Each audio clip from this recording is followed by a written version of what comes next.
Okay, good morning everybody, and welcome to our last of these webinars. This one focusing on the most likely to occur legal issues post-COVID-19.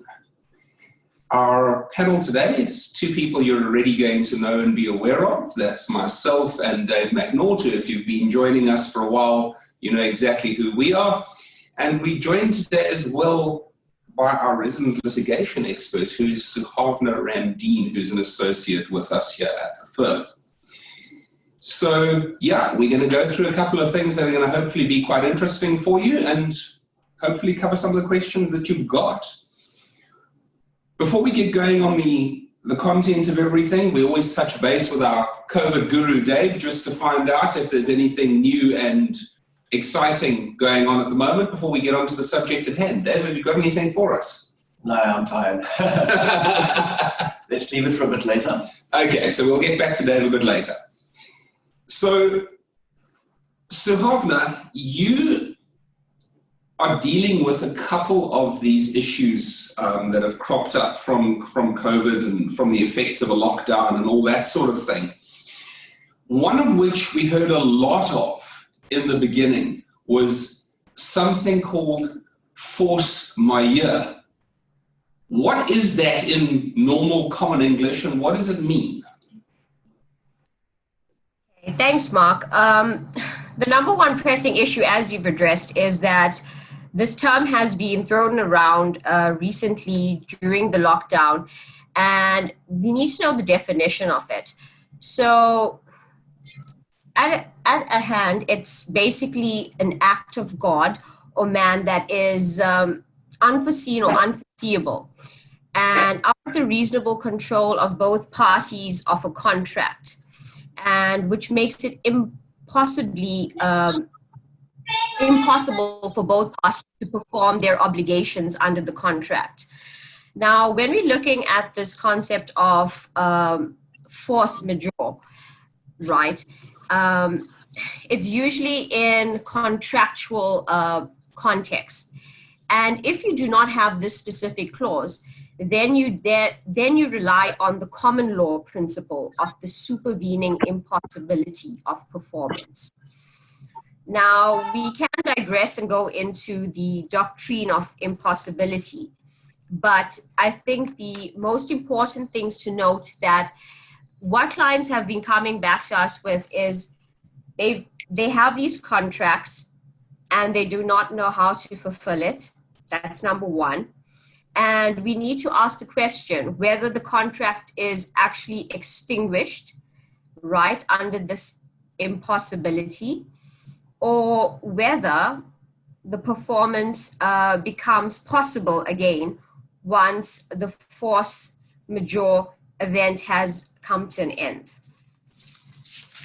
Now, because we're discussing post-COVID, I would think we need to look at the principal objective of this concept and what exactly does it safeguard us against, right? So if two parties were in a contract and they had the clause of force majeure, then it's basically to relax the obligations, right? And set a limit on the liability imposed. And so if we don't have that principle, then we rely on the supervening impossibility, right? And that what that does is it suspends your obligations under a particular contract of performance. However, all this is subject to the nitty-gritty of a specific case, and yeah, that's about it.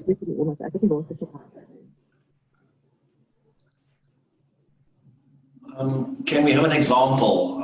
Say, for instance, if somebody is contracted to deliver a truckload of cement and suddenly the government prevents you from traveling, would that be an instance of force majeure intervening, stopping you from delivering your cement?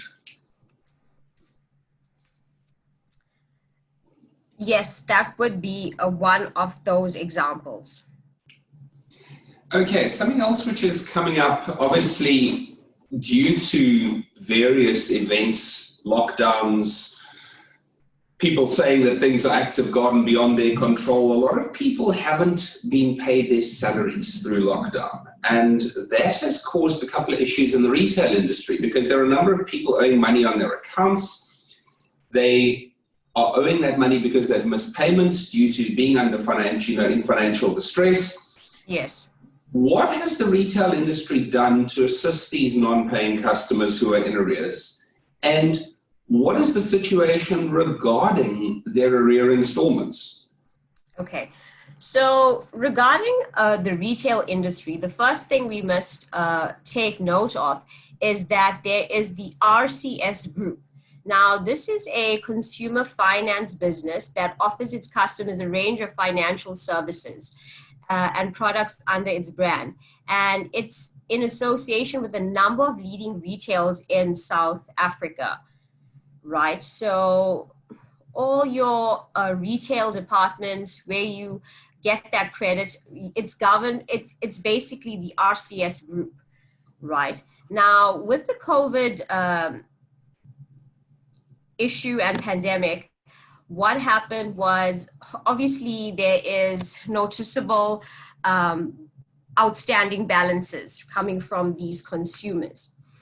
However, the RCS itself has not done anything for its customers, granting them a grace period, right, where they've suspended payment or contributed, well, not contributed, but basically enforced the force majeure or the doctrine of impossibility. They haven't practiced that. What they have done is simply lowered interest rates when it comes to their customers' accounts, and they rely on the custom protection insurance, right? And that too is subject to limitations, whereas it only applies to customers who have been retrenched. Therefore, customers who haven't been able to pay their accounts are still liable. They are still getting calls from the franchises and retailers to pay their accounts. So there's nothing per se for those customers. However, those who have been retrenched, the insurance covers customers as a result of death, permanent disability, or retrenchment. And in that regard, during the lockdown, many customers have been retrenched. So they can apply for the insurance claim, and this will pay for customers' installments for the next 6 months. However, the insurance will only pay for customers' accounts if they were not in arrears prior to the lockdown. Okay. With regards to legal action and that sort of thing, we will get to a quick question now for Dave, actually dealing with property later. But is there any sort of prohibition or anything in law which stops these retailers from taking action at the moment to recover arrear accounts?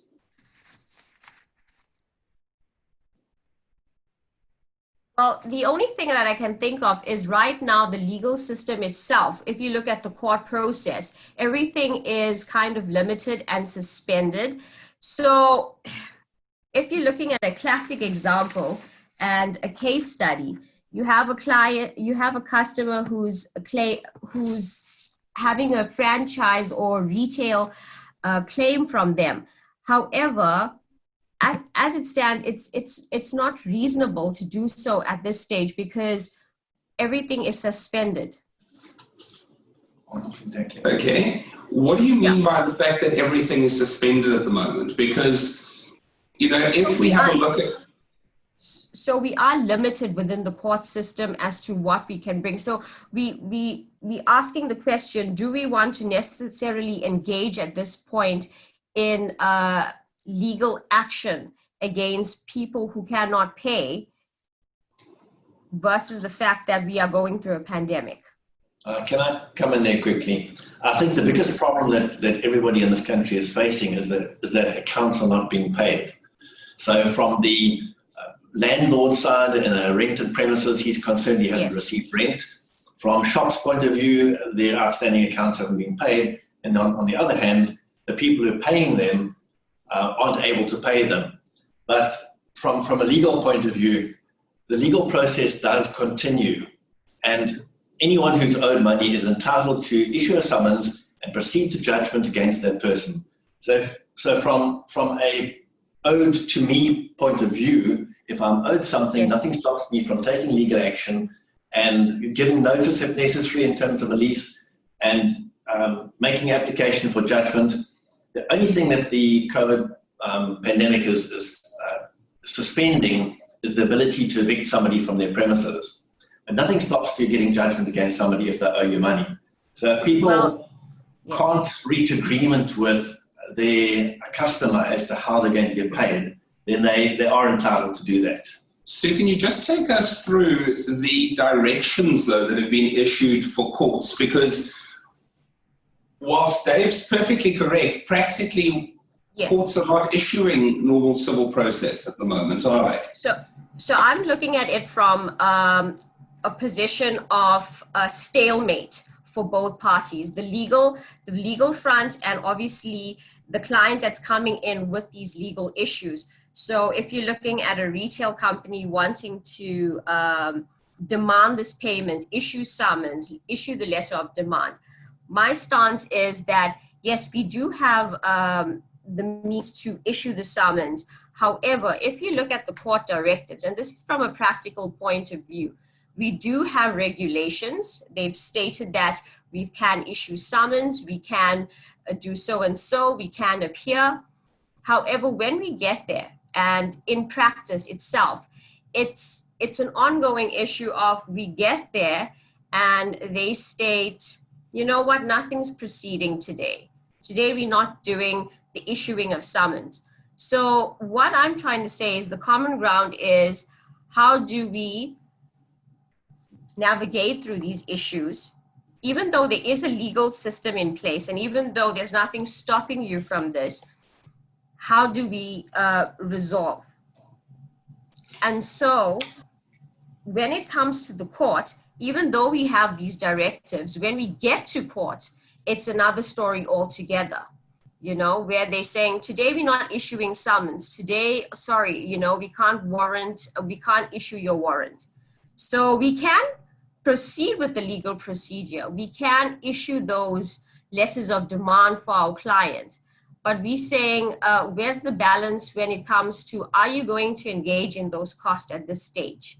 Or should we just openly communicate and suspend things and have a transparent communication with both parties to reach an agreement? Bearing in mind that in March of 6 March, there was a new rule that was passed, and that was the one of, before parties litigate, let us arbitrate and mediate. And that is governed by Section 41A in respect to High Court.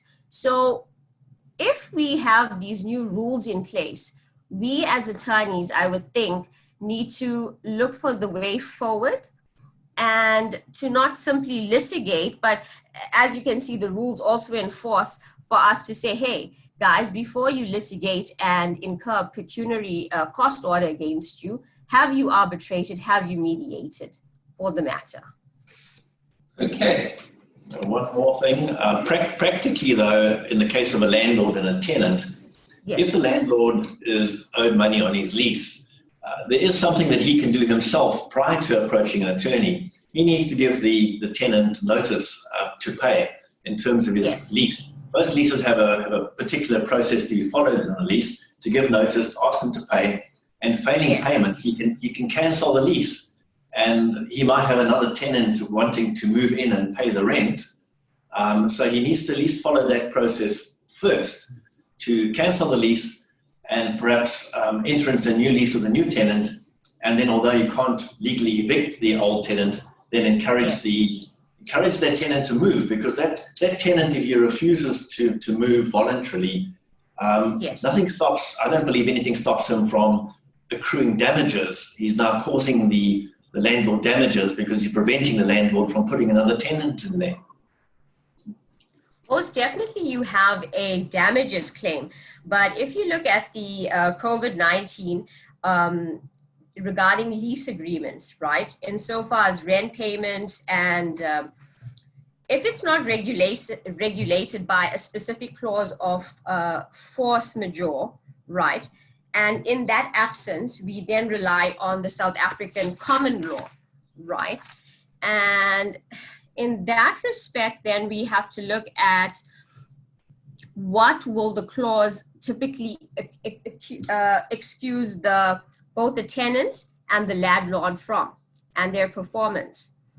So yeah, you can do the cancellation, you can claim your damages, but you're still stuck with a non-paying tenant in your property. So are we looking for resolution or are we looking to just litigate? Okay, something that people may have heard of, and there's a term being thrown around, and that is the word or the thing known as the property industry group. What is that? And tell us a little bit about it.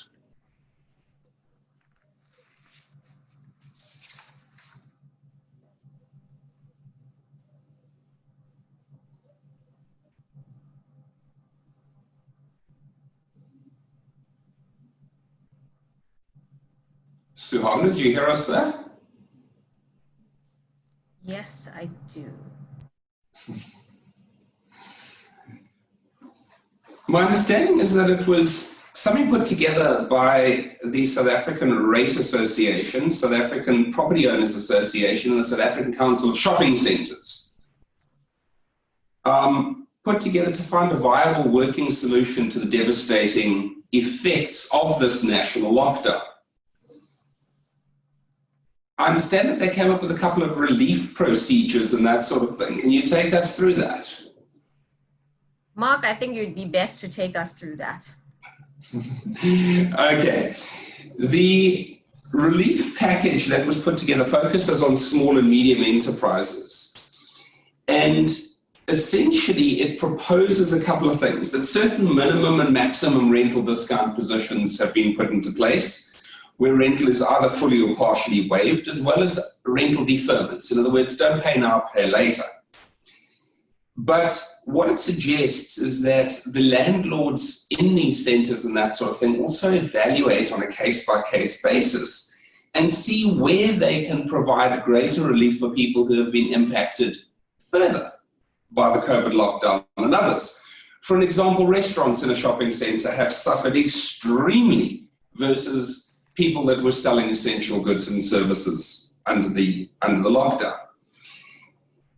This industry group's proposals are not binding, but it's just a recommendation made by them to a lot of their members, and hopefully a lot of them are still going to be applying it and helping people out a little bit along the way. Yeah, I can say there are at least 2 shopping centres I know of where the landlords have applied a significant reduction in rental, and that has helped the tenants get through this crisis being closed. Great.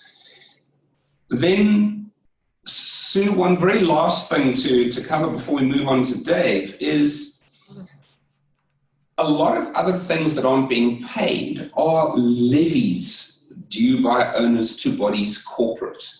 And we've also had a couple of questions coming in where bodies corporate are wanting to say, can the trustees decide to not charge interest on people who are in arrears and that sort of thing? What is the position regarding that? Do people have to pay their levies through this COVID lockdown? And are bodies corporate entitled to charge interest on those arrears?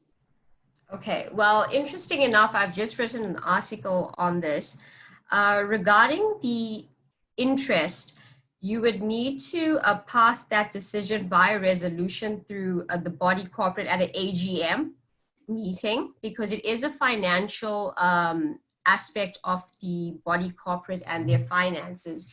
So in that regard, you'd have to either have an AGM if you haven't already had that, or call a special general meeting, right, within the provisions of what is required for that.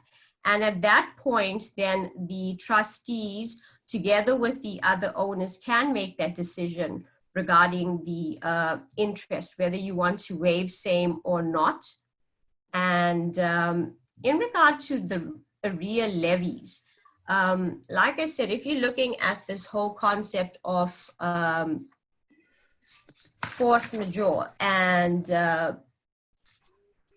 the impossibility of performance, then you're looking at the fact that you can suspend payments. So when it comes to a body corporate, and something that I've touched base with in my article, is that parties could perhaps suspend legal action on when to obviously act on non-payment of those arrears.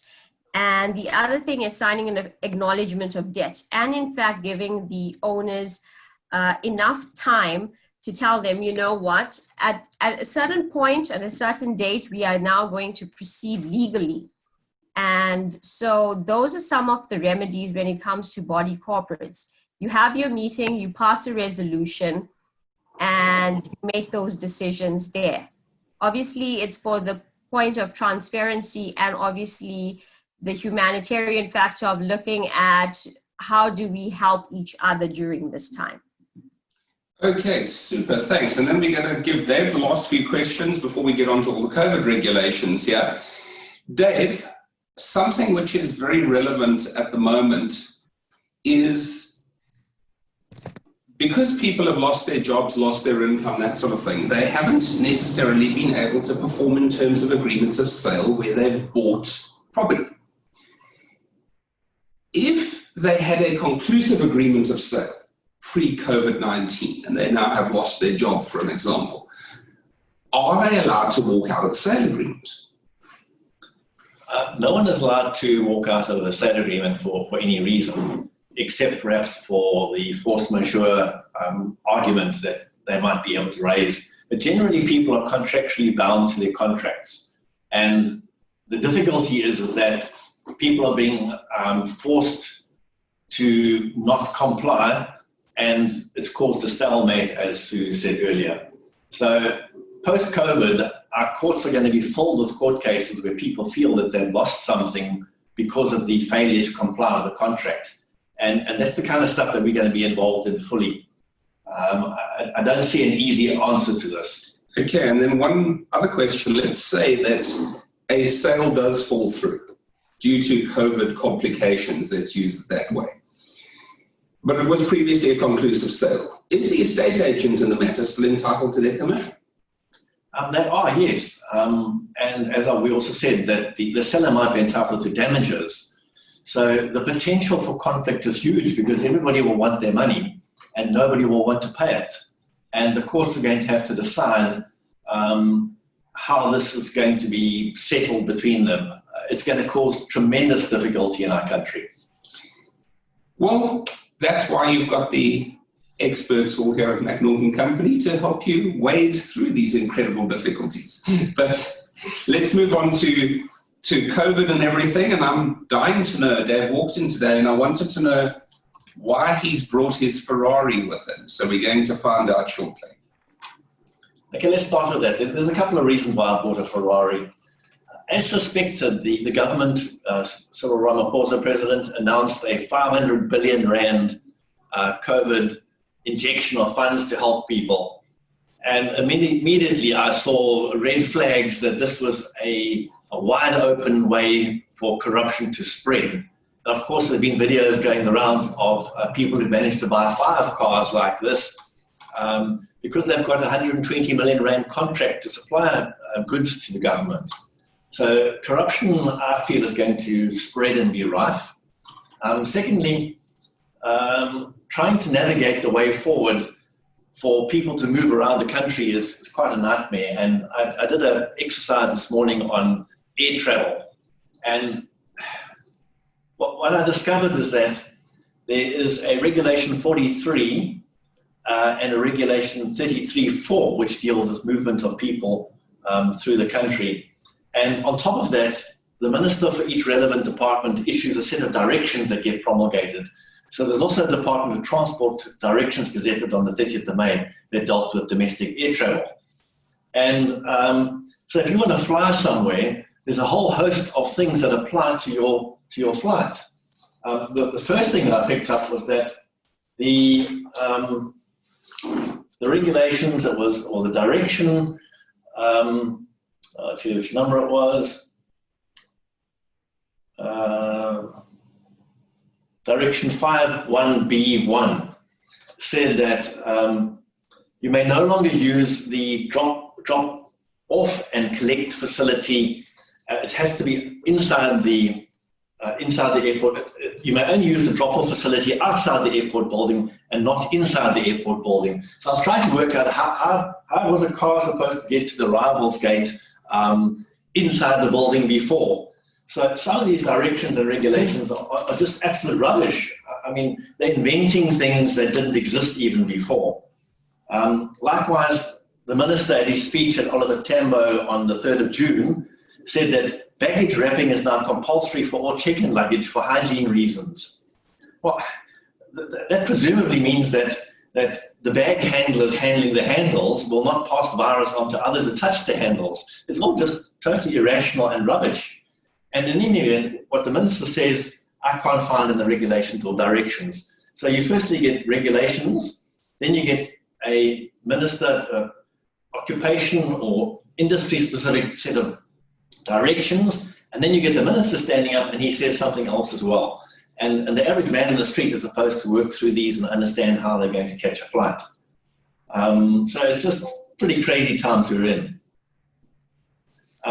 The other thing I wanted to touch on is that, as an update, is that the tobacco sales ban is presently in court today and tomorrow. So it's going to be very exciting to read what the judge has to say about the tobacco ban, which many people have just said is totally irrational and cannot be understood. So we look forward to that result today. The other thing is that, touching on the legality as well, and Sue mentioned it, there are insurance policies out there that deal with some of these perils, and there's going to be a proliferation of insurance claims. I studied a couple of insurance policies from the banks, and they covered one for unemployment.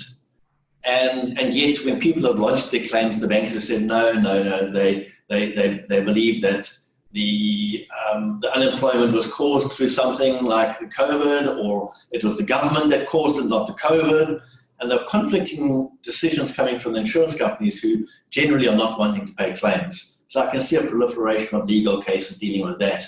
And then there's also the workplace. What happens if somebody gets sick in the workplace? Who is liable for that? And what happens if you don't get sick, but somebody else in the office gets sick and they close the office and you're now unemployed? Who covers you for that? These are all the kind of questions that are going to flood the legal offices and law courts after this.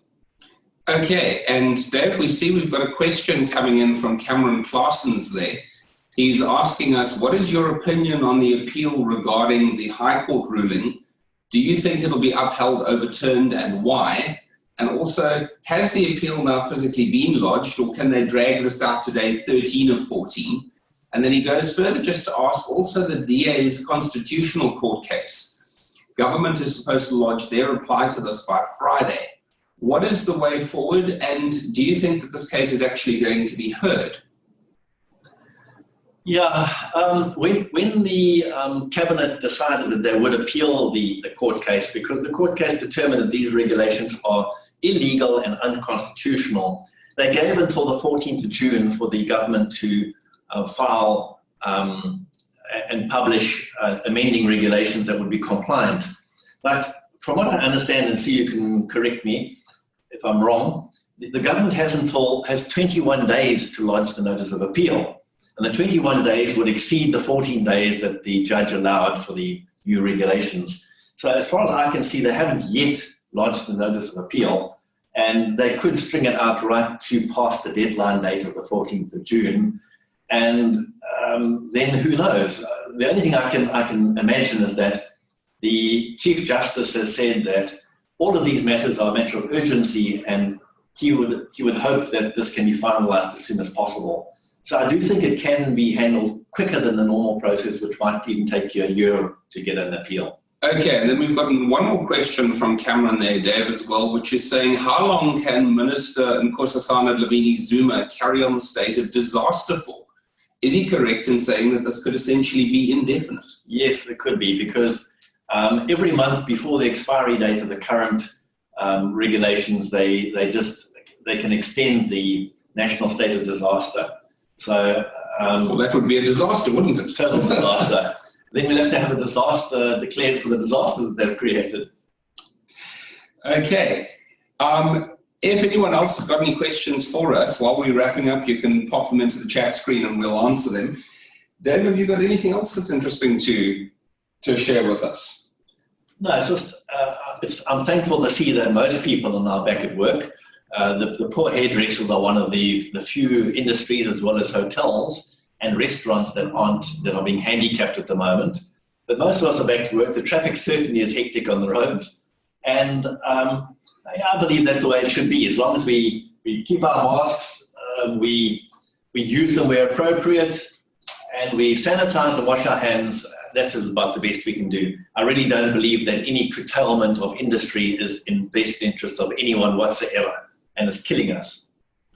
Okay, well, thanks very much. That was our last of these webinars that we're going to be running for a while, but keep a lookout on our YouTube channel. There's going to be a lot of little short, interesting snippets coming up there over the course of the next couple of weeks as well. Thanks to everyone who's joined us. We see that there's been a couple of people who've joined us week after week, and we hope that the TV you've been watching has actually been good enough to keep you coming back for the repeat episodes. But thanks very much, and keep safe.